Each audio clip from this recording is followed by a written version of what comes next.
Karena setiap poin dari 5 perkara ini merupakan kunci untuk perkara selanjutnya. Nah, di sini. Jadi mafatihul ghaib itu 5 kunci ilmu, 5 kunci yang dia akan membuka perkara selanjutnya. Itu maksudnya mafatihul ghaib. 5 perkara yang termasuk ilmu gaib, ilmu yang tidak kita ketahui, dan 5 perkara ini merupakan kunci untuk perkara selanjutnya. Itu makna dari mafatihul ghaib ya. Jadi bukan kunci ilmu gaib di sini siapa yang menguasai maka dia sakti. Maka dia jadi punya ilmu gaib, bukan. Bukan demikian.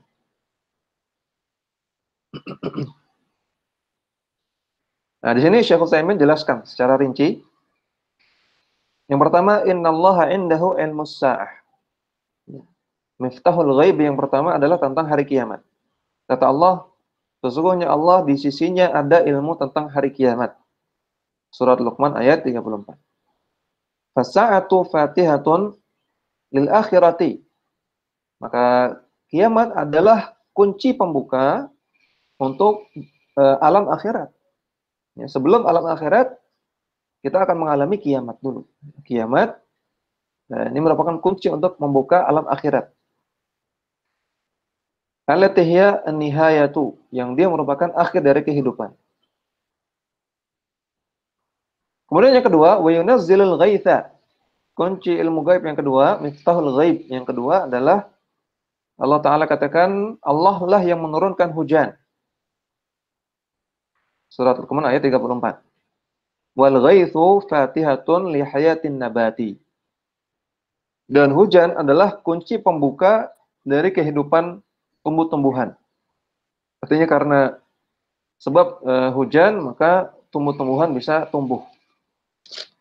Maka hujan itu kunci bagi tumbuhnya tanaman. Miftahul ghaib yang ketiga, wa ya'lamu ma fil arham. Dan Allah mengetahui apa yang ada di dalam rahim. Surat Luqman ayat 34. Fatihatun li hayati kulli syai'. Karena masalah rahim itu adalah kunci pembuka hidupnya segala sesuatu yang hidup. Kalau rahimnya manusia, maka kunci pembuka hidupnya manusia. Kalau rahimnya hewan, maka ya kunci pembuka kehidupan hewan. Dan dalam masalah ini, Allah Ta'ala katakan, wa ya'lamu ma fil arham. Hanya Allah yang mengetahui apa yang ada dalam rahim. Orang-orang orientalis, orang-orang liberal mengkritik ayat ini. Mereka mengatakan, katanya Allah yang mengetahui yang ada dalam rahim. Bukankah sekarang sudah ada USG? USG itu apa? Ultrasonografi. Ya itulah, USG udah tahu semua ya. Di sini insya Allah sudah keluarga semua atau masih ada yang jomblo ya. Mungkin yang keluarga sudah tahu apa itu USG. Yang jomblo nanti silakan cari tahu ya. Ya, cari istri dulu terus cari tahu. Ya, USG untuk melihat kandungan dalam perut ya. Nanti kelihatan bentuk janinnya seperti apa, dia sudah apa namanya? Dia sungsang apa enggak, dia sudah kepalanya di bawah apa enggak. Nah, ukurannya sudah pas apa belum?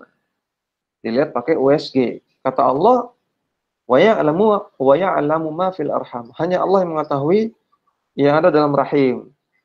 Bukankah sudah ada USG? Sehingga kita tahu yang ada dalam rahim. Maka ini perlu dipahami. Ilmu gaib itu ada dua. Ilmu gaib ada dua. Yang pertama, ilmu gaib yang hakiki. Ilmu gaib yang hakiki. Al-ghaibul hakikiyu. Perkara gaib yang hakiki. Yang ini tidak ada yang mengetahuinya kecuali Allah Subhanahu wa Ta'ala. Hanya Allah yang tahu. Ilmu gaib yang beneran gaib. Seperti itu hakiki. Dan ada ilmu gaib yang nisbi. Al-ghaibun nisbiyu. Ilmu gaib yang nisbi. Ilmu gaib yang nisbi artinya perkara gaib yang nisbi adalah perkara yang dari satu sisi memang dia gaib, tidak diketahui. Dari sisi lain, dia bukan ilmu gaib. Dari sisi lain, dia tidak gaib. Jadi dia ada unsur tidak diketahuinya, namun ada unsur bisa diketahui. Contohnya, kalau Pak Sur, kalau Pak Sur, ya, bapak kita di sekolah, itu sembunyi di balik tembok, ya, maka Ustadz Anto yang ada di sisi tembok yang lain nggak tahu Pak Sur lagi ngapain. Maka dalam satu sisi ini Pak Sur itu gaib. Ya, bukan berarti Pak Sur makhluk gaib ya. Keadaannya gaib. Karena Ustadz Anto nggak bisa lihat di balik tembok Pak Sur lagi ngapain, apakah lagi tidur, apa lagi main HP, apalagi apa nggak tahu. Dari sisi ini Pak Sur gaib, tidak diketahui. Gaib itu nggak diketahui. Gaib. Ya, makanya kalau di apa namanya orang-orang Arab, kalau siswa nggak hadir dia gaib. Ya. Kalau dia nggak masuk sekolah dia gaib artinya. Artinya dia absen, nggak masuk. Karena dia tidak hadir, tidak diketahui rimbanya bagaimana. Jadi Pak Sur di balik tembok gaib.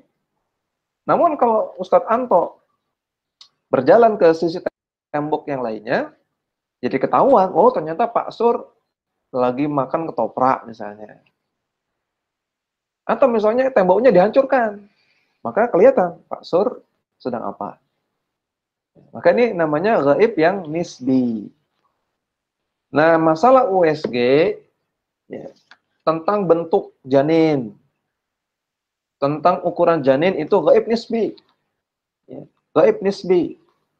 Bisa diketahui apa namanya? Pakai USG atau mungkin pakai sinar sinar apa gitu ya, sinar X-ray kah atau apa, atau bahkan mungkin bidan itu ada yang bisa dengan sentuh-sentuhan, dengan di apa namanya dia raba perutnya, dia bisa mengetahui oh janinnya sekian, oh kepalanya di atas, bisa diketahui oleh bidan. Namun ini terbatas masalah ukuran, masalah bentuk. Sedangkan masalah nanti janinnya jadi anak soleh apa enggak, nanti janinnya ketika keluar sehat apa enggak, nanti ini si janin rezekinya lancar apa enggak, ya nggak ada yang tahu kan. Yang tahu hanya Allah. Ini gaib hakiki. Ya. Maka yang dimaksud dalam ayat ini wa ya'lamu ma fil arham, ini gaib yang hakiki. Yang bukan gaib yang nisbi. Ya. Masalah ukuran, masalah bentuk nisbi. Bisa diketahui oleh manusia. Namun masalah janinnya jadi anak soleh apa enggak, rezekinya lancar apa enggak, nggak ada yang tahu. Hanya Allah yang mengetahui bagaimana kondisi si janin dalam rahim tersebut. Jadi ini ayat benar ya, nggak keliru. Kemudian yang keempat, miftahul ghaib yang keempat, wa ma tadri nafsun madza taksibu ghada. Tidak ada orang yang mengetahui apa yang terjadi besok hari, yang perkara masa depan. Surat Luqman ayat 34. Maka ini fatihatun lil mustaqbali. Pengetahuan tentang besok hari ini adalah kunci untuk mengetahui masa depan. Dan miftahul ghaib yang kelima, yang terakhir, wa ma tadri nafsun bi ayyi ardin tamutu. Dan tidak ada orang yang mengetahui di mana dia akan meninggal, di mana dia akan mati. Fatihatun liqiyamihi kulla insanin bihasabihi. Maka ini merupakan kunci dibangkitkannya setiap manusia sesuai dengan keadaannya. Karena kematian adalah kunci untuk dibangkitkan kembali.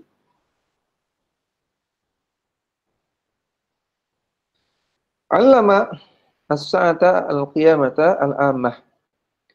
Allah Subhanahu wa taala mengajarkan tentang hari kiamat secara umum.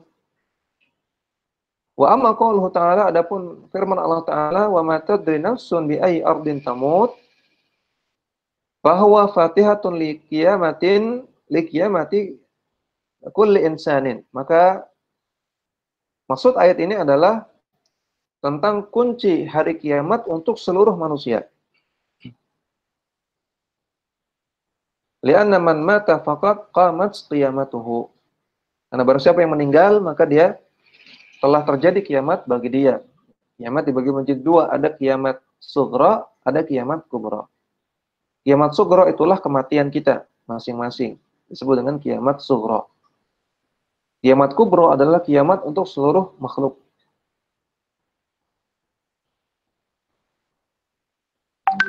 Ya, maka ayat ini wa man tadri nafsun bi ayyi ardin tamut mencakup dua-duanya, mencakup kiamat kubra juga kiamat sughra. Kemudian beliau jelaskan satu persatu lagi, secara lebih rinci lagi. Awalan yang pertama, innallaha indahu ilmus sa'ah. Sesungguhnya di sisi Allah ada ilmu tentang hari kiamat. Ilmu sa'ati la yumkinu li'adin ayudrikahu illa ar-rabbu azza wa jalla. Ilmu tentang hari kiamat tidak ada yang mengetahuinya, tidak mungkin mengetahuinya kecuali Allah azza wa jalla. Wa huwa afdhalur rusuli minal malaikah. Jibrilu yas'alu afdhalar rusuli minal bashari Muhammadan. Perhatikanlah bagaimana utusan Allah dari kalangan malaikat yang paling utama, yaitu malaikat Jibril, bertanya kepada utusan Allah dari kalangan manusia yang paling utama, yaitu Nabi Muhammad sallallahu alaihi wasallam. Yaqulu akhbirni anis sa'ah. Malaikat Jibril saja nanya, wahai Muhammad, kabarkan kepada saya tentang kiamat. Maka Nabi sallallahu alaihi wasallam, maka Nabi bersabda, mal mas'ulu anha bi'a'lama minas sa'il. Orang yang ditanya tidak lebih mengetahui daripada yang bertanya. Maksudnya al-limi atau ilmi wa ilmuka fiha sawa'un. Maksudnya Nabi ingin mengatakan ilmu saya tentang kiamat, pengetahuan saya tentang kiamat, dan pengetahuan engkau wahai Jibril tentang kiamat itu sama saja. Kita sama-sama enggak tahu. Fa kama annaka la ta'lamuha fa annaka dzalika la a'lamuha. Fa ana dzalika la a'lamuha. Sebagaimana engkau tidak tahu, maka saya juga enggak tahu. Walihada man idda'a ilma as-sa'ati fa huwa mukadzibun lil Qur'an. Maka orang yang mengklaim dia tahu hari kiamat, dia tahu kapan terjadi hari kiamat, maka dia mendustakan Al-Qur'an, wa mukadzibun lis sunnah, dan mendustakan artinya mengingkari Al-Qur'an, mengingkari hadis. Wa mukadzibun li ijma'il muslimin, dan dia juga mendustakan, mengingkari para ulama, ijma' para ulama. Wa kharijun anil muslimin, dan dia statusnya keluar dari Islam. Ini kata Syekh Ibnu Utsaimin, kalau ada orang yang mengaku tahu hari kiamat kapan terjadinya, yang dia bisa meramal hari kiamat kapan terjadinya, maka dia statusnya murtad, statusnya keluar dari Islam. Ya, maka jangan percaya dengan adanya ramalan-ramalan kiamat, jangan percaya. Ya, orang yang meramalnya ini bisa murtad, dan orang yang percaya termasuk mempercayai ramalan, mempercayai dukun. Kata Nabi SAW, man ata kahinan aw arrafan wa yusaddiqu bima yaqul. Barang siapa yang datang kepada dukun atau kepada arraf, peramal, dan dia benarkan, dia percaya, atau minimalnya dia katakan ini bisa benar, bisa enggak, maka faqad kafara bima unzila bihi Rasulullah sallallahu alaihi wasallam. Maka dia telah kufur kepada apa yang dibawa oleh Rasulullah sallallahu alaihi wasallam. Bahaya. Tidak boleh percaya dengan ramalan hal kiamat, enggak boleh. Maka kita juga jangan melakukan hal-hal yang membuat kita menjadi percaya. Misalnya membaca, menonton, ya.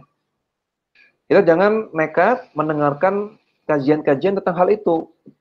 Jangan nekat membaca tentang hal itu. Karena kalau sudah terbaca, sudah terdengar, ini susah hilangnya, akan nempel di otak kita. Ya, jangan jerumuskan diri kita dalam suatu yang berbahaya, ya, bisa menyebabkan kekufuran.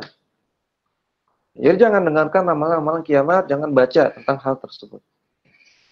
Dan juga tidak ada faedahnya, ya. Karena sebagus apapun kita meramal kiamat pasti salah. Sebagaimana kemarin sudah kita baca ayatnya, bahwasanya Allah Ta'ala mengatakan,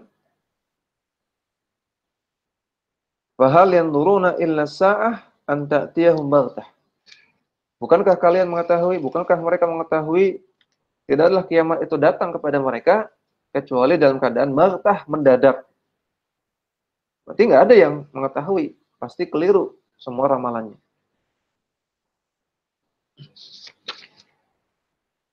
Kemudian yaqulullah tabaraka wa ta'ala halaman 108. Yaqulullah tabaraka wa ta'ala, Allah tabaraka wa ta'ala firman, yas'alunaka 'anis sa'ah ayyana mursaha. Mereka bertanya tentang hari kiamat, kapan terjadinya. Qul innama ilmuha inda rabbi. Katakanlah wahai Muhammad, ilmu tentang kiamat itu di sisi Rabbmu.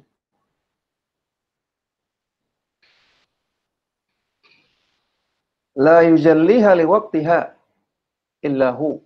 Tidak ada yang mengetahui waktunya kecuali Allah.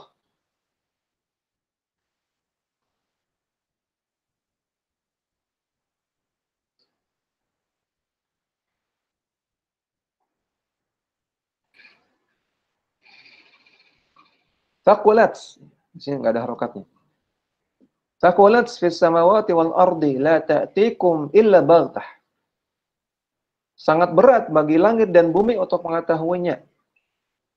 Dan kiamat itu tidak datang kepada kalian kecuali mendadak. Ini ayat yang lain. Yang menyatakan bahwasanya kiamat itu pasti datangnya mendadak. Nggak ada yang bisa meramal, nggak ada yang bisa memprediksi. Yas'alunaka ka'annaka khafiyun anha. Mereka bertanya kepadamu, wahai Muhammad, seakan-akan engkau mengetahuinya. Qul innama ilmuha indallahi. Katakanlah, wahai Muhammad, ilmu tentang hari kiamat ada di sisi Allah semata. Walakin aktsarun nasi la ya'lamun. Namun kebanyakan orang tidak memahaminya. Surat Al-A'raf ayat 187. Maka Ta'ala dan Allah Ta'ala firman, wa indahu ilmus sa'ah wa ilaihi turja'un. Hanya di sisi Allah lah ilmu tentang hari kiamat, dan hanya kepada Allah lah kalian akan dikembalikan. Surat Az-Zukhruf ayat 85. Wa taqdimul khabari fi qawlihi, dan dikedepankannya khobar dalam firman Allah surat Zukhruf tadi, ya. Wa indahu ilmus sa'ah, di kedepannya khobar ini yufidul hasra. Ini menunjukkan adanya pembatasan. Jadi wa indahu ilmus sa'ah. Kalimat normalnya kalau kita ingin bicara kepada orang biasanya kan mubtada khobar.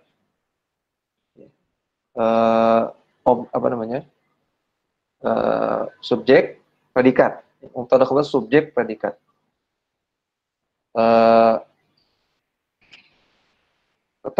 Menerangkan, diterangkan, atau diterangkan, menerangkan, DM.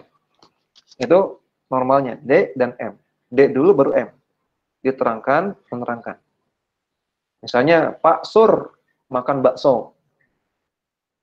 Pak Sur ini yang diterangkannya, yang jadi inti pembahasan. Keterangannya makan bakso, sedang makan bakso. Ya kan? Jarang orang mengatakan sedang makan bakso Pak Sur. Yang kebalik berarti MD, sedang makan bakso Pak Sur. Normalnya kan kita mengatakan Pak Sur makan bakso. Kayak gitu. Maka dalam bahasa Arab juga ada seperti itu, ya. MD, DM. Normalnya DM. Diterangkan, menerangkan. Ilmu tentang kiamat di sisi Allah, seperti itu. Ilmu tentang hari kiamat di sisi Allah. Ilmu sa'ah indallah. Ilmu sa'ati indahu. Normalnya seperti itu. Itu DM. Ini bentuk normal. Namun yang digunakan dalam ayat ini tidak demikian. Bentuknya MD, khobarnya dikebelakangkan, dikedepankan, khobarnya M-nya itu dikedepankan. M-nya dikedepankan. Khobarnya dikedepankan. Menjadi wa indahu ilmu sa'ah. Di sisi Allah lah hari kiamat. Paham ya? Dan dalam bahasa Arab ini ada makna tambahannya. Ya, kalau dalam bahasa Indonesia, Pak Sur makan bakso dengan makan bakso Pak Sur. Ini sama aja. Tapi kalau dalam bahasa Arab tidak. Dalam bahasa Arab ini spesial. Ketika khobar dikedepankan, maka ini menunjukkan sebuah makna tertentu. Yaitu al-hasr, pembatasan. Kalau dikatakan ilmu sa'ati indahu, ilmu hari kiamat diketahui oleh Allah.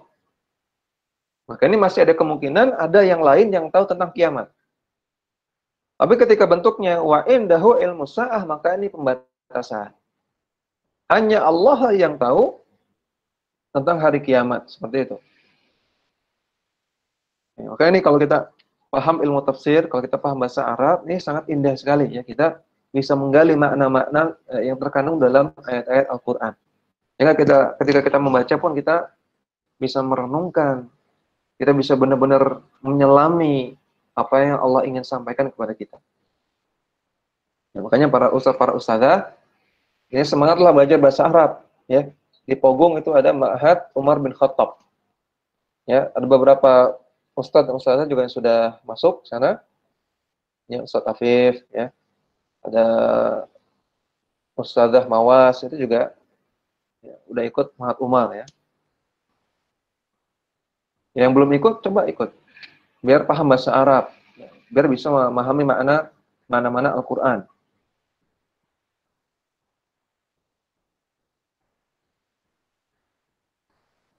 Jadi ini yufidul hasrah. Memberikan faedah adanya pembatasan. Artinya satu-satunya yang tahu tentang hari kiamat itu Allah. Li'anna min turukil hasri taqdimu mahakkuhu at-takhiru. Karena di antara cara untuk menyampaikan sebuah makna pembatasan, caranya dengan mengedepankan yang seharusnya di belakang. Wa man saddaqa man idda'a ilma as-sa'ati fa huwa kafirun aidan. Perhatikan. Orang yang membenarkan orang yang mengklaim tahu hari kiamat, orang yang percaya ramalan kiamat, bahwa kafirun aidan, maka dia kafir juga. Dalilnya hadis tadi. Man ata arrafan aw man ata kahinan aw arrafan fasaddaqahu bima yaqul faqad kafara bima unzila bihi Rasulullah sallallahu alaihi wasallam.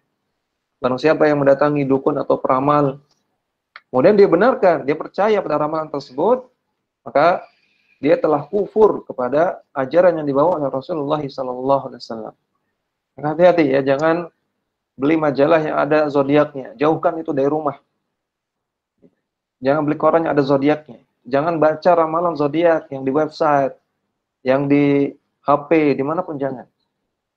Dan juga ramalan-ramalan yang lain, termasuk ramalan kiamat. Jangan sama sekali membaca. Karena kalau sudah baca, misalnya Libra, bulan ini sial. Itu kalau sudah baca, nanti akan terpatri dalam hati. Virgo, bulan ini dapat rezeki nomplok. Nanti ditunggu-tunggu terus, kapan rezeki nomploknya ini? Ya akan nempel dalam hati, nempel dalam otak kalau sudah baca. Maka jangan sama sekali baca. Kita khawatir awalnya nempel, lama-lama percaya. Ini bisa menyebabkan kekufuran. Waliyadzubillah. Lianna man saddaqa man yukadzibu bil Qur'an aw bis sunnah faqad kadzdzaba al Qur'an wa sunnah. Karena barang siapa yang membenarkan orang yang mengingkari Al-Qur'an dan mengingkari sunnah, maka dia juga termasuk orang yang mengingkari Quran dan sunnah. Dengan sekadar membenarkan. Nah, sekadar membenarkan, maka dia termasuk orang yang ikut mengingkari Quran dan sunnah. Wa ala hadza fala yumkinu an nusaddiqa syakhsan yadda'i annahu ya'lamu mata takunu as-sa'ah. Maka oleh karena itu, tidak mungkin kita membenarkan orang yang mengaku tahu hari kiamat. Man saddaqahu fa huwa kafirun li takdzibihi al-kitab wa sunnata wa ijma'al muslimin. Dan orang yang membenarkannya juga ikut Ikut kafir karena dia ikut mengingkari Al-Quran, Sunnah, dan ijma' kaum muslimin, ijma' ulama. Lakin hal lisa'ati alamatun. Namun apakah kiamat itu ada tanda-tandanya? Fal jawabu na'am. Maka jawabannya iya. Memang kiamat ada tanda-tandanya. Ya, dan tanda-tanda ini Allah Ta'ala dan Rasulnya sampaikan bukan supaya kita meramal-ramal, bukan. Namun supaya kita bersiap-siap dengan memperbanyak amal saleh, dengan bertobat dari dosa-dosa, bukan supaya diramal-ramal. Allah Ta'ala firman, "Hal yanzuruna illa sa'ah an ta'tiyahum baghtah." Bukankah mereka melihat bahwasanya kiamat itu tidak datang kecuali dalam keadaan mendadak. Pekerja asyratuha, dan telah datang tanda-tandanya. Fa anna lahum idza ja'atuhum dzikrahum. Maka bagaimana keadaan mereka ketika kiamat itu datang kepada mereka? Bagaimana keadaan mereka ketika mereka sudah diingatkan? Ya. Jadi Allah Ta'ala sindir, bukankah aku telah sampaikan tanda-tanda kiamat, namun kalian abai, namun kalian tidak peduli. Bagaimana nanti kalian kalau kiamat datang, kalian baru kaget, baru kalian mengingat apa yang aku sampaikan tanda-tandanya. Maka Allah katakan tadi, fa anna lahum idza ja'atuhum dzikraha. Surat Muhammad ayat 18. Maka ini miftahul ghaibi yang pertama. Kunci ilmu gaib yang pertama. Kemudian yang kedua, kita bahas dua. Pada kesempatan ini kita bahas dua. Yang kedua adalah nuzulul ghaib, turunnya hujan. Allah Ta'ala katakan, wa yunazzilul ghaitha, dan Allah lah yang menurunkan hujan. Namun ayat ini unik. Ya, kalau kita lihat tadi, wa innallaha indahu ilmu sa'ah, Allah yang mengetahui hari kiamat. Namun untuk yang hujan ini Allah katakan wa yunazzilul ghaith, Allah lah yang menurunkan hujan. Wa huna lam yaqul ya'lamu nuzulal ghaith. Allah tidak katakan Allah lah yang mengetahui kapan turunnya hujan. Karena kan tadi di yang pertama Allah mengetahui kapan kiamat. Kenapa yang kedua tidak Allah katakan Allah juga mengetahui kapan turunnya hujan? Tidak. Namun Allah gunakan kata kerja. Wa yunazzilul ghaith, Allah lah yang menurunkan hujan. Wa idza kana tanzilul ghaithi laysa li ahadin siwallah, fa ilmu nuzulihi laysa li ahadin siwallah azza wa jalla.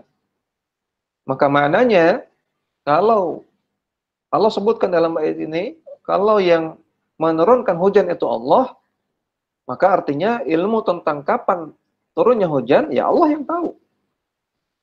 Jadi yang Allah gunakan di sini kalimatnya tidak sekedar membahas masalah kapannya.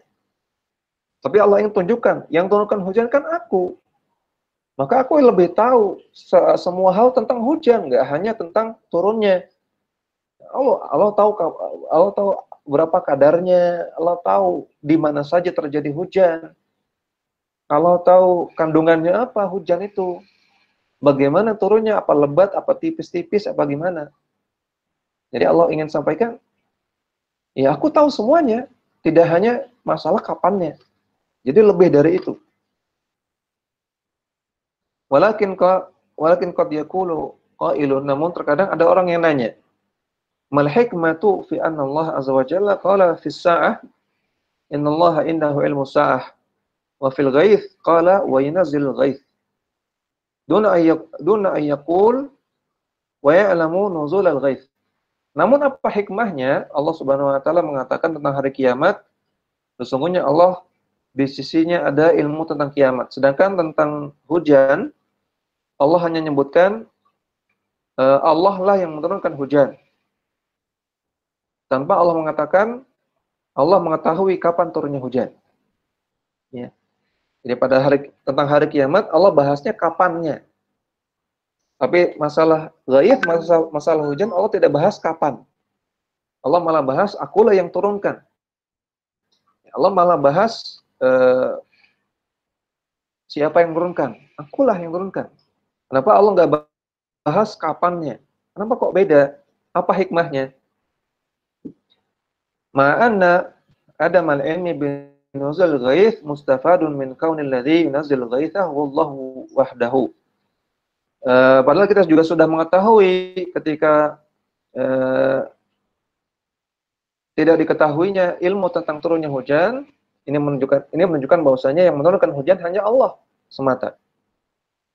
Idza kana alladzi yunazzilu al-ghaitha huwa Allah wahdahu lazima minhu dzalika annahu la ya'lamu ahadun nuzul al-ghaithi illa man yunazziluhu. Ketika yang menurunkan hujan itu semata-mata hanya Allah semata, maka konsekuensinya yang mengetahui kapan turunnya hanya Allah. Lakinnal hikmata wallahu a'lam. Namun hikmahnya kata beliau, kata Syekh Utsaimin, annal ladzi yanfa'un nasa wa yastafidun nasu minhu wa yaltamisunahu bi aydihim huwal ghaith. Namun hikmahnya yang memberikan manfaat kepada manusia dan yang diambil faedahnya oleh manusia dan yang disentuh langsung oleh manusia adalah ghaith, adalah air hujannya. Wa huwa alladhi yakunu miftahan li hayatil ardi. Maka inilah yang menjadi kuncinya. Jadi di miftahul ghaib yang kedua ini yang dibahas itu bukan turunnya namun hujannya. Ini kata Syekh Utsaimin. Yang menjadi kunci ilmu gaib itu bukan kapan turunnya, tapi tentang hujannya. Karena hujan ini menjadi kunci tumbuhnya tumbuh-tumbuhan. Jadi Allah tidak bahas kapannya. Karena yang menjadi kunci ilmu gaib itu bukan kapannya, tapi hujannya itu sendiri. Karena yang digunakan oleh manusia, yang bermanfaat bagi manusia, yang menjadi sumber kehidupan itu hujannya, bukan kapannya. Ya, bukan kapannya. Nah, ini penjelasan yang bagus sekali ya. Jadi paham ya, kenapa Allah tidak bahas kapan di yang poin kedua ini? Karena yang Allah inginkan, dari poin kedua ini, miftahul ghaib, kunci ilmu gaib yang kedua ini bukan kapan hujannya, namun adalah air hujannya itu sendiri. Air hujan itu sendiri yang menjadi kunci dari kehidupan tanam-tanaman.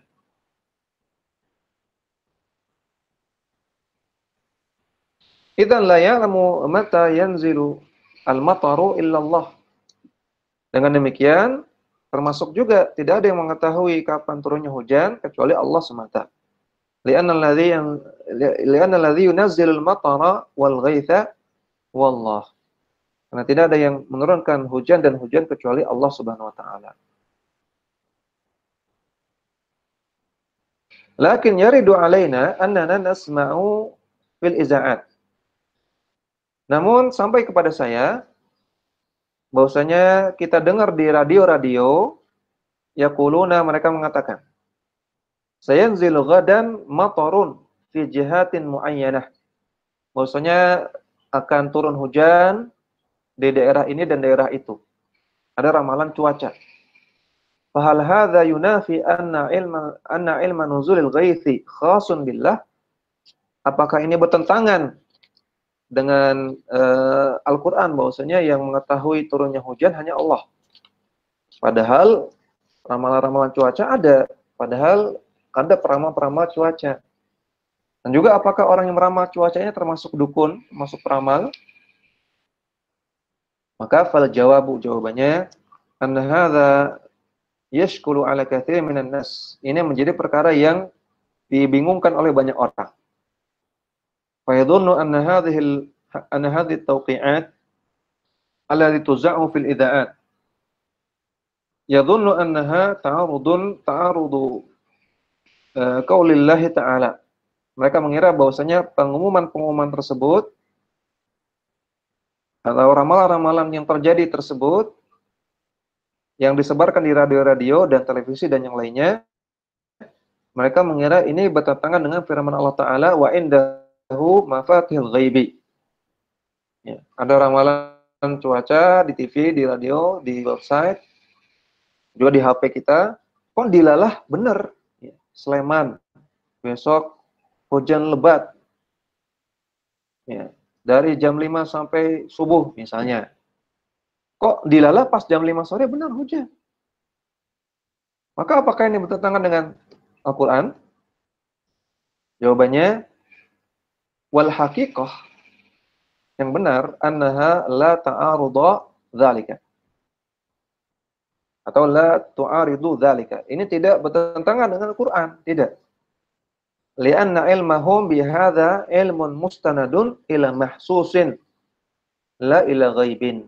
Karena orang-orang yang melakukan ramalan cuaca, mereka bersandar pada sesuatu yang mahsus, yang bisa diraba, yang bisa yang bisa diindra, ya, yang bisa diindra, bukan perkara gaib. Ya.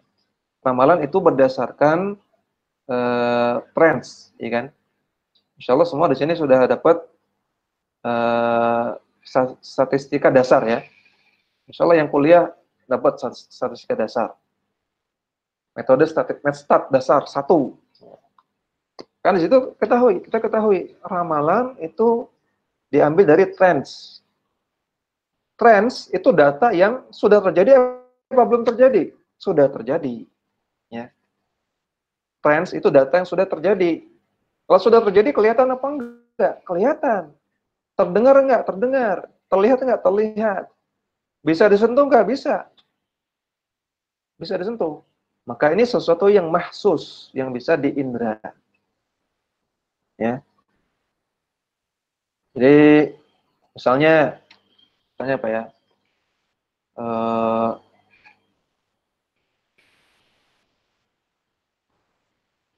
Lagi viral, ya. Biasanya kalau musim liburan viral jual layangan.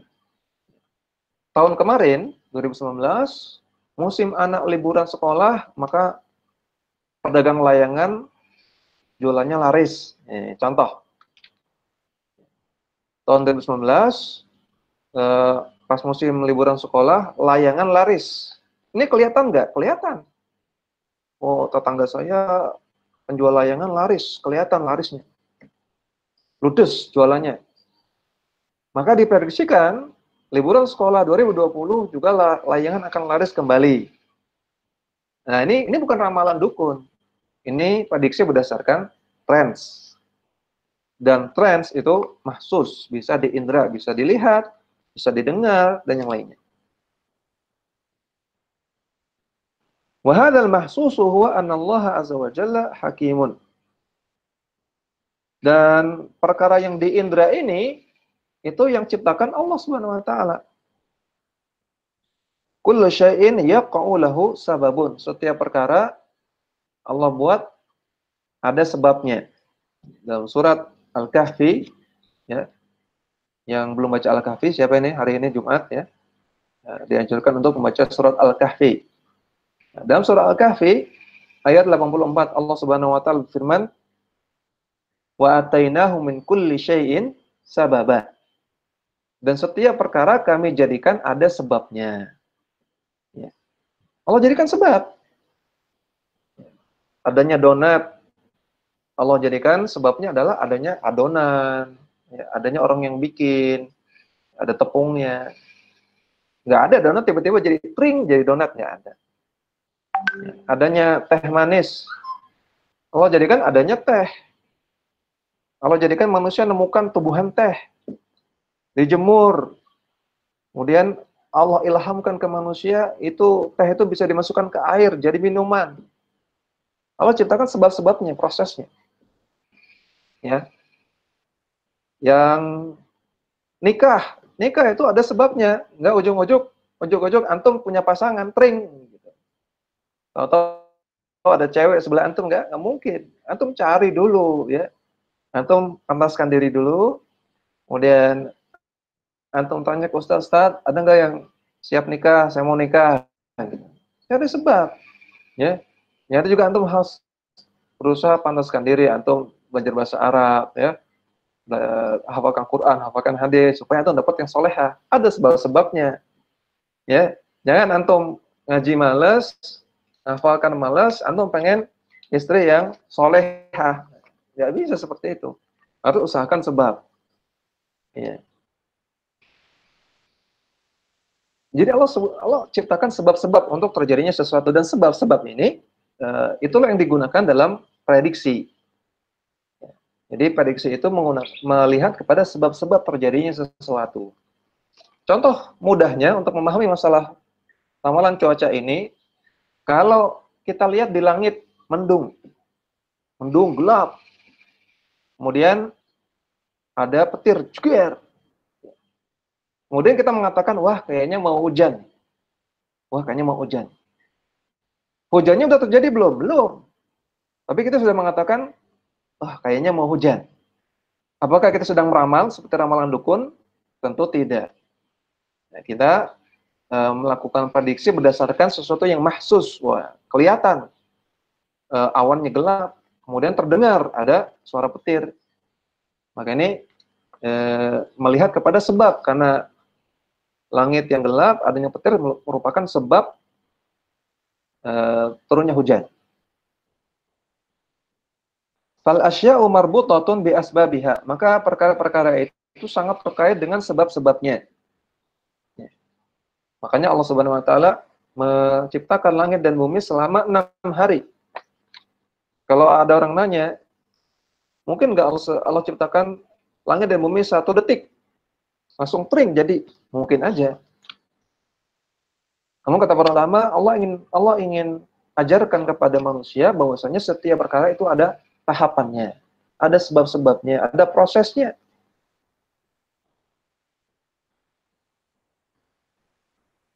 Faqad takunul asbabu ma'lumatan likulli ahadin. Terkadang sebabnya diketahui oleh semua orang, waqad takunu ma'lumatan li ba'din nas.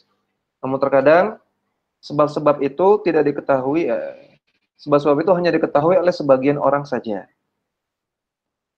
Waqad takunu ghairu ma'lumatin li ahadin. Terkadang tidak ada orang yang mengetahuinya sebab-sebabnya. Fa innana la na'lamu sababa kulli syai'in wa hikmata kulli syai'in. Maka kita tidak tahu sebab semua hal dan hikmah dari semua hal. Al-mataru idza arada Allah azza wa jalla inzalahu fa innal jawwa yataghayyaru taghayyuran khasan. Hujan itu kalau Allah inginkan untuk turun, maka Allah akan mengubah cuaca dengan sedemikian rupa. Yatakawwanu ma'ahu as-sahab, maka Allah pun akan susun awan-awan. Tsumma nuzulul matari, kemudian setelah itu baru turun hujan. Kama anal hamila indama yuridullah azza wa jalla ayukhrija minha al-walada. Demikian juga orang yang hamil, ibu yang hamil. Ketika Allah ingin keluarkan anaknya dari perutnya, fa innal janina yansha'u fi batniha syai'an fa syai'an. Maka janin itu akan tumbuh dalam rahim ibunya sedikit demi sedikit. Ya. Enggak ada yang janinnya tiba-tiba keluar udah jenggoten. Udah bisa ngomong. Enggak. 1 bulan dalam perut sudah bisa ngaji. Ya mungkin, tapi sedikit demi sedikit. Ya. Tumbuh tangannya, tumbuh kakinya, tumbuh jantungnya. Hatta yasila ilal ghayah, sampai dia mencapai level yang sempurna. Fa haula'i indahum marasidun daqiqatun. Maka para ahli kalau cuaca, ahli klimatologi, para ahli klimatologi mereka memiliki marasid daqiqah, memiliki analisa yang sangat detail. Analisa mendalam. Oh, kalau pergerakan angin dari sini ke sini, kelembaban udara dari sini ke sini, ini biasanya akan terjadi hujan, seperti itu. Oh, kalau misalnya suhu sekian, kemudian mataharinya begini, maka akan terjadi kemarau. Tulamisul jawwa, mereka memprediksi cuaca. Wa ya'rifu biha takayyuful jaw. Wa ya'rifu biha takayyufal jawi. Dan mereka mengetahui dengan analisa-analisa tersebut, mereka mengetahui kaifiyah dari cuaca, mengetahui sifat-sifat dari cuaca. Fayaquluna innahu sayakunu mataran. Kemudian mereka baru mengatakan bahwasanya akan terjadi hujan. Jadi mereka mengusahakan sebab-sebab, melihat kepada data, melihat kepada tanda-tanda alam yang terlihat, baru disimpulkan kesimpulannya hujan. Maka seperti ini bukan ramalan dukun. Ini namanya prediksi. Adapun kalau yang dilakukan oleh pawang hujan, yang dia komat kamit, ya, kemudian dia menggunakan alat-alat, pakai tongkat, pakai menyan, pakai apa, maka ini baru ramalan dukun. Ya, dia komat kamit, pakai tongkat, pakai menyan, joget-joget, kemudian, oh ini mau hujan. Maka ini baru ramalan dukun, karena dia tidak melakukan sebab-sebab yang dibolehkan. Perlu diketahui, sebab dalam syariat ada dua. Ada sababun syar'iyyun, ada sababun qadariyun. Ada sebab syar'i, ada sebab qadari. Sebab syar'i adalah sebab-sebab yang disebutkan oleh dalil sebagai sebab. Misalnya madu sebab kesembuhan. Allah Ta'ala mengatakan, fihi syifa'un linnas. Dalam madu terdapat obat bagi manusia. Allah yang katakan. Allah katakan, madu itu sebab kesembuhan. Maka kalau gitu pasti benar. Ya. Maka kita bisa mengatakan madu ini obat. Yang kedua, sebab yang qadari. Sebab qadari artinya sebab yang diketahui dari penelitian atau bukti yang ilmiah. Diketahui oleh bukti yang ilmiah atau penelitian. Misalnya api, atau kalau kertas dikasih api, maka kertas akan terbakar. Ya. Kertas dikasih api, kertas akan terbakar. Maka api dari korek ini adalah sebab terbakarnya kertas. Nah, ini kan fakta ilmiah. Semua orang sudah membuktikan fakta ilmiah. Maka ini didasari atas penelitian. Ya, yang nanti bisa menghasilkan fakta atau bisa menghasilkan sangkaan kuat. Ya, penelitian ini bisa menghasilkan fakta, sangkaan kuat. Ya, ini sebab qadari. Dua ini. Kalau sebab yang diusahakan itu termasuk salah satu dari dua sebab ini, boleh. Ya, maka kalau orang sakit, boleh dia mengusahakan kesembuhan dengan minum madu atau minum habatus sauda, boleh. Atau dia mengusahakan kesembuhan dengan pergi ke dokter, karena pergi ke dokter ini namanya sebab qadari, termasuk sebab qadari. Karena dokter itu melakukan penelitian, oh obatnya pilek ini, obatnya batuk itu. Tapi kalau sakit, ya, sakit namun perginya ke Ponari di Jawa Timur, bawa air dicelupin batu. Ada nggak sebab syar'inya? Ada nggak hadis atau ayat mengatakan batunya Ponari menyebabkan kesembuhan? Nggak ada. Nggak ada hadis atau ayat. Kemudian sebab qadarinya ada nggak? Apakah ada penelitian? Bahwasanya batu ajaibnya Ponari bisa membuat air itu jadi obat, kemudian kalau diminum sembuh. Ada nggak penelitiannya? Ada nggak bukti ilmiahnya? Nggak ada. Maka ini bukan sebab syar'i, bukan sebab qadari. Sehingga kalau orang mengusahakan sebab yang tidak termasuk sebab syar'i atau qadari, dia terjerumus ke dalam kesyirikan dalam masalah sebab. Sehingga tadi kalau pawang, dia memprediksi hujan dengan cara komat kamit, kemudian mengayun-ayunkan tongkat misalnya atau pakai menyan, ini tidak termasuk sebab syar'i, tidak termasuk sebab qadari, maka dia melakukan kesyirikan. Adapun ahli klimatologi, mereka melakukan sebab qadari dengan penelitian, dengan melihat tanda-tanda alam, ya, dengan memperhitungkan tren, statistik, maka ini bukan kesyirikan. Walihada najiduhum la yatajawazu ilmahum aktsara min 48 sa'ah. Hadza aktsaru ma sumi'at.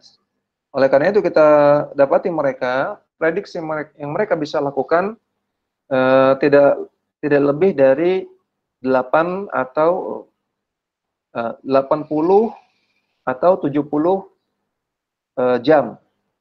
Mereka nggak bisa memprediksi tahun depan, ya, misalnya sekarang ya tanggal berapa nih ya, tanggal 4 Dzulhijjah 1441. Coba Pak ahli klimatologi, tanggal 4 Dzulhijjah 1442 hujan apa enggak? Mereka nggak tahu. Ya, 1 tahun ke depan nggak tahu, belum kelihatan trendnya. Hadza aktsaru ma sumi'at, karena itulah yang paling banyak yang bisa diprediksikan.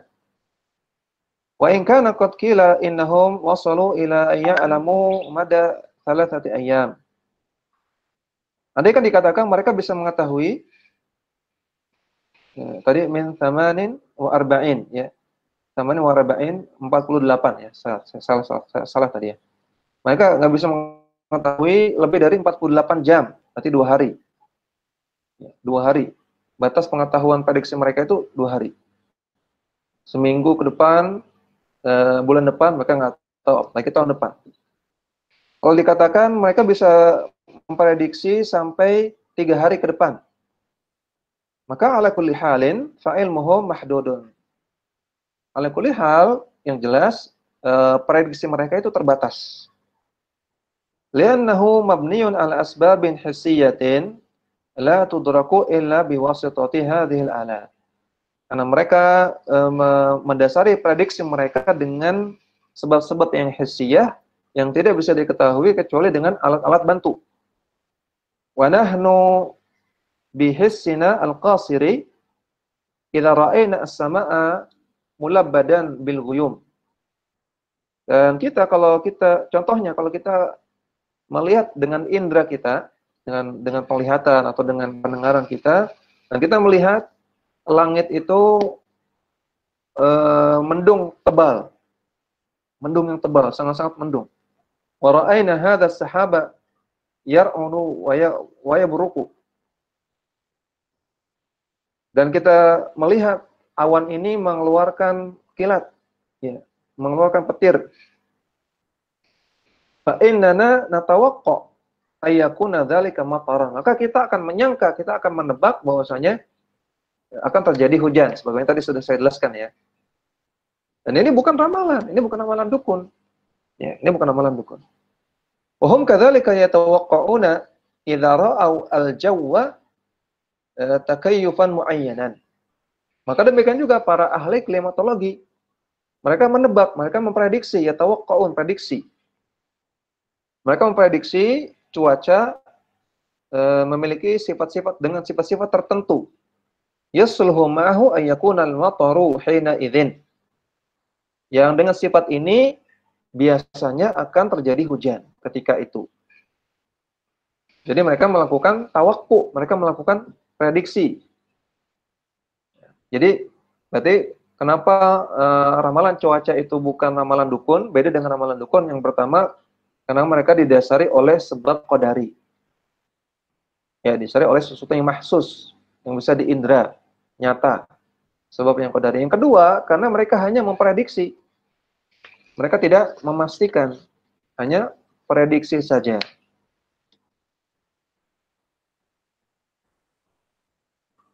La mu'aradata bainal ayati wa bainal waqi. Maka ini tidak ada pertentangan antara ayat Quran dengan realita.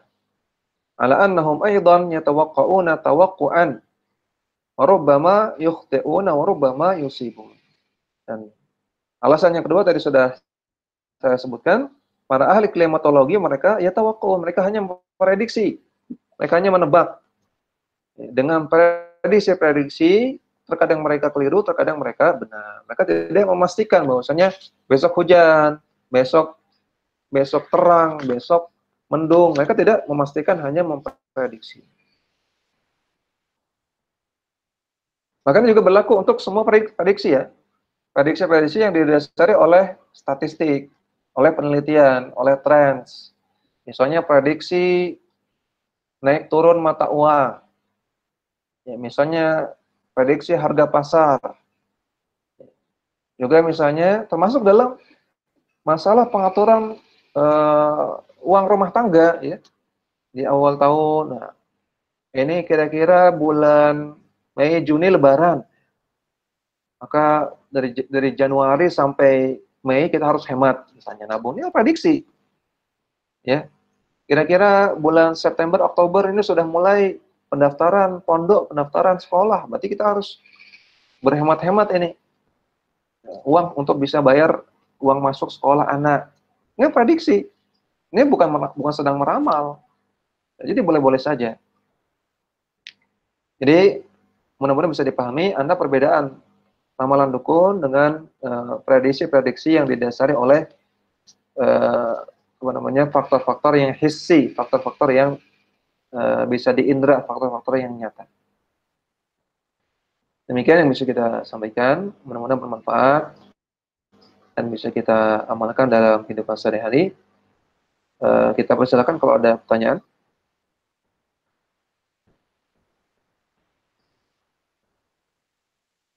Ini Pak Slor nanya, apa perbedaan perakiraan dengan ramalan? Sama saja ya.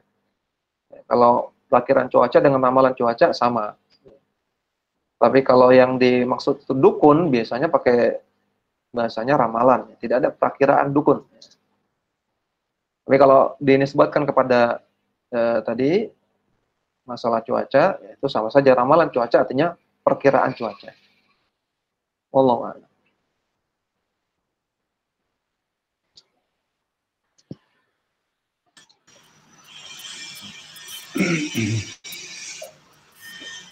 Kalau misalnya ada ungkapan gini, Assalamualaikum Ustaz. Waalaikumsalam. Kalau misalnya ada perkiraan begini, oh jodoh saya itu begini, tanpa misalnya dia mengukurnya dari pribadinya sendiri. Nah itu masuk dari ramalan itu apa yang termasuk hisiah secara indrawi bisa diterima? Ya.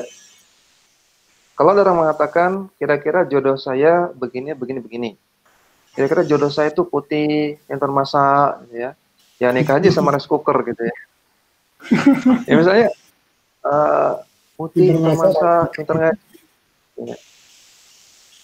Nah, maka ini maksudnya apa dulu perkataan ini? Kalau maksudnya adalah harapan, maksudnya adalah taman nih harapan, maka boleh-boleh saja ya, mengatakan seperti itu, taman nih harapan. Maksudnya dia berharap jodoh dia adalah begini. Tapi kalau maksudnya adalah perkiraan, maka ini nggak boleh, ya. Karena tidak ada dasarnya. Dia mau perkirakan jodoh saya gini. Tentunya ini tidak didasari oleh sesuatu yang syar'i maupun qadari, tidak. Bisa jadi ini dia ngomong seperti itu ya dasarnya karena tanggal lahir gitu ya. Atau karena bintangnya dia atau karena hal-hal yang cocok logi yang lain. Ini tidak diperbolehkan. Jadi kalau maksudnya adalah harapan tidak masalah, namun kalau maksudnya adalah perkiraan dan amalan maka tidak diperbolehkan. Wallahu a'lam.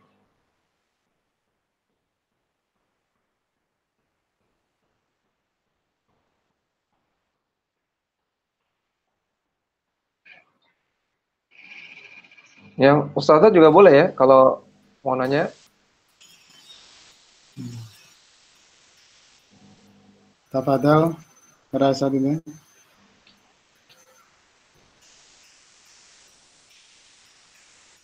Silakan kalau ada yang mau bertanya. Mesti kadang dipancing-pancing dulu ini tanyanya. Oh, iya. Kalau ada pertanyaan terkait dengan kebijakan sekolah yang terkait dengan hukum syar'i, maka tanyakan. Kadang-kadang ada ustazah itu bertanya-tanya ini kok seperti ini, kok disuruh sama kepala sekolah seperti ini boleh nggak? Tanyakan aja gitu. Terkait dengan hukum syar'i gitu. Jangan cuman dumel di belakang, ya, tanyakan.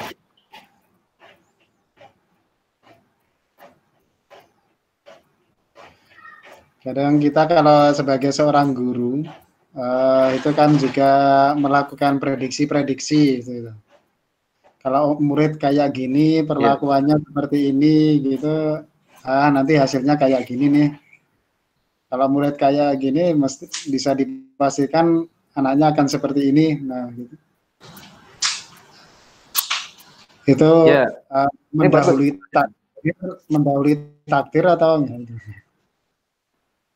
Ya, jadi tadi saya sudah sebutkan sebab yang diakui dalam syariat itu dua, sebab syar'i dan sebab qadari. Sebab syar'i adalah yang disebutkan dalam dalil. Sebab qadari itu penelitian ilmiah. Nah, sekarang penelitian ilmiah itu gimana? Apakah harus bikin paper? Apakah harus datang ke laboratorium? Jawabannya tidak. Atau kalau cari ada kitab At-Tibbun Nabawi karya Ibnu Qayyim. Ibnu Qayyim itu punya kitab Tibbun Nabawi. Beliau di sana menyebutkan obat-obat ini, obat penyakit ini obatnya begini. Obat penyakit itu obatnya begitu. Apakah dulu Ibnu Qayyim itu bikin paper? Ya. Terus bikin penelitian di laboratorium? Ya tidak seperti laboratorium yang zaman sekarang. Namun juga beliau melakukan penelitian dengan tajarrub. Tajarrub itu penelitian. Ya, tajarrub itu artinya percobaan yang dilakukan berulang-ulang dan menghasilkan sesuatu yang sama. Menghasilkan hasil yang sama. Namanya tajarrub. Dilakukan berulang-ulang, menghasilkan hasil yang sama. Kemudian disimpulkan, oh ini bisa. Ini coba misalnya minum jahe sekali, 2 kali, 3 kali bisa bikin semangat. Misalnya bisa menambah semangat. Misalnya contoh saja ya. Jadi harus pakai laboratorium gitu. Namanya apa secara kimia? Punya saya ini kadang gitu, kalau sudah lama. Termasuk guru putus melihat anaknya mau seperti ini, kayaknya dikasih tugas, kayaknya nggak akan bisa. Anak model seperti ini, berarti cara ngomongnya seperti itu. Kami dia pengalaman, si guru pengalaman, berulang kali seperti ini, hasilnya seperti ini. Hasilnya gagal. Kalau berulang digunakan cara seperti itu berhasil, nah, berarti ini yang juga. Dan ini seperti itu termasuk pemeriksaan didasari atas penelitian dengan cara pengalaman. Jadi termasuk ribu masalah. Allah.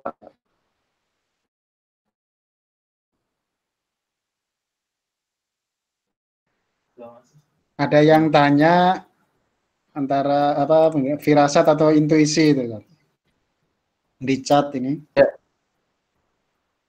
Bagaimana hukumnya?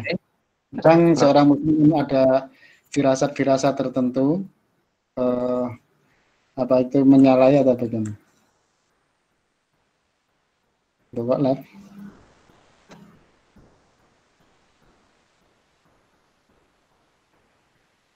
Masuk aja.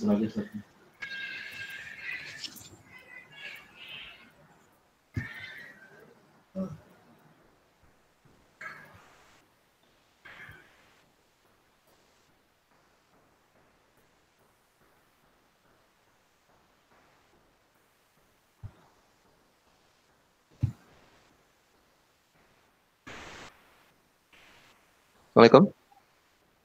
Waalaikumsalam warahmatullahi wabarakatuh. Ya.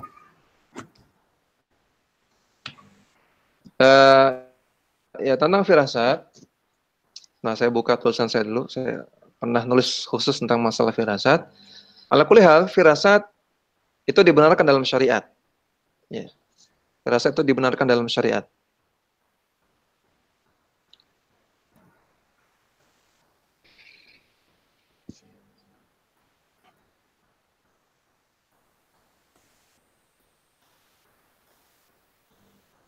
Nah, dijelaskan oleh seorang ulama bernama At-Tahanawi, beliau mengatakan al-firasah hiya al-istillalu bil umuri adh-dhahirah 'ala al-umuri al-khafiyyah. Firasat artinya berdalil dengan perkara-perkara yang zahir untuk menyimpulkan perkara yang tersembunyi.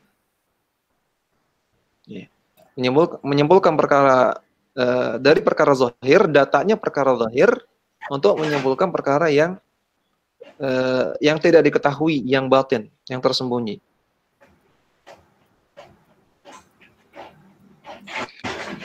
Jadi ini definisi firasat. Firasat itu jadi ada datanya.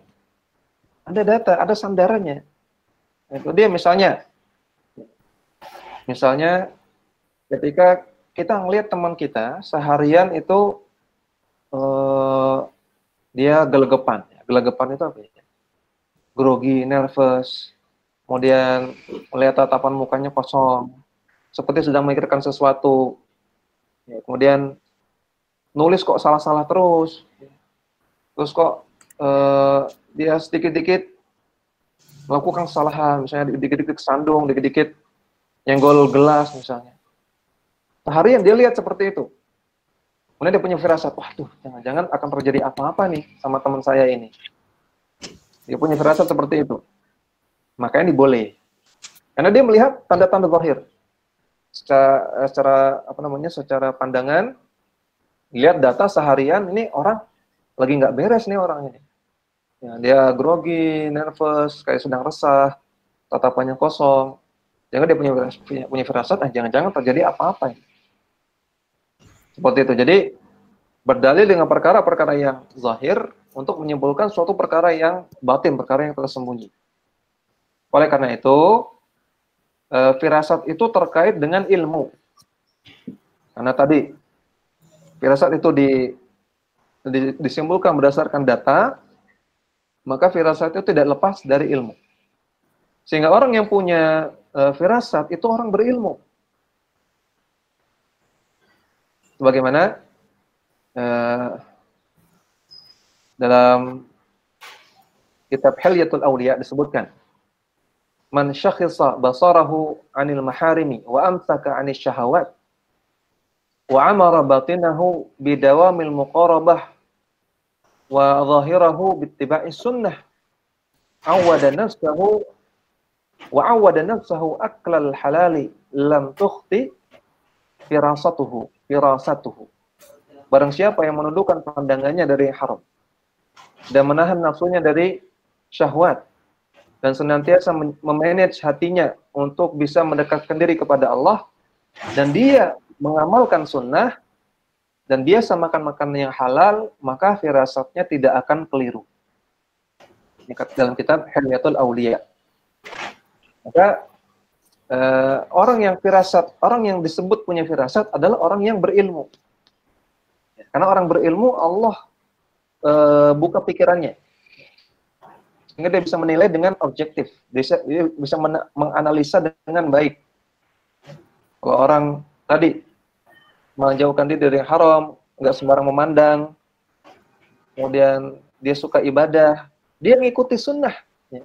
Disebutkan di situ, wa dhahara bittiba'is sunnah, dan dia mengikuti sunnah Nabi, meninggalkan makanannya haram, maka firasatnya pasti biasanya benar.